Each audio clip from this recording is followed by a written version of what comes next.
سردار ریاست وزارت کارهای داخلی ولایت مختار کوهستان بدخشان پلکوونیک میرزا مرادزاده رستم تقوی مراد در عرفه عید سعید فطر به خانواده ایرج چهارشنبیف و دوید نیوزبیکوف از دهه روز جماعت سوچان نویه شغنان کمک‌های غذایی رسانیدند.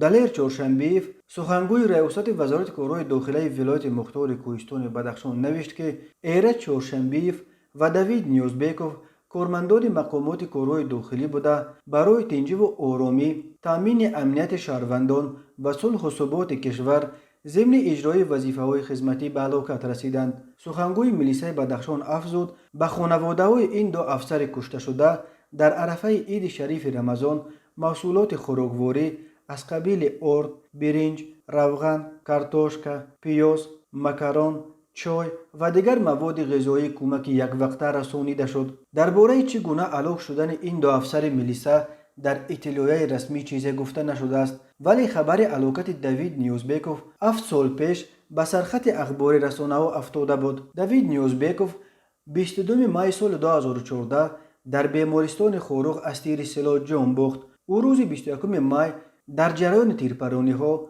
با گروه منور شنبیف در مرکز خاروق تیر خورده بود. مقامات منور شنبیف یکی از رهبران با نفوذ در بدخشان را به قاچاق مواد مخدر ایبدار می‌کردند و گفته بودند که وقتی کارمندان ملیسه ماشین او و شریکانش را احاطه کردند، آنها مقاومت نشان داده به ضد ملیسه ها تیر کشادند. کوشش بازداشت منور شنبیف به اعتراضها و بی‌ترتیبی‌های عمومی در خاروق آغاز گذاشت. ازدحام جمع شده اساساً جوانان با طلب یافته و به آنها سپردن ملیسه‌هایی که می‌خواستند منور شنبیف را دستگیر کنند، ماشین‌های کارمندان ملیسه و همچنین چند بنا از جمله بناهای ملیسه و دادستانی خاروق را آتش زدند. در حادثه‌های سال 2014 در خاروق دست کم 3 نفر از جمله 2 کارمند ملیسه دوید نیوزبیکوف و گوهر اشوروف و 1 نفر از همراهان منور شنبیف کشته شده، خود شنبیف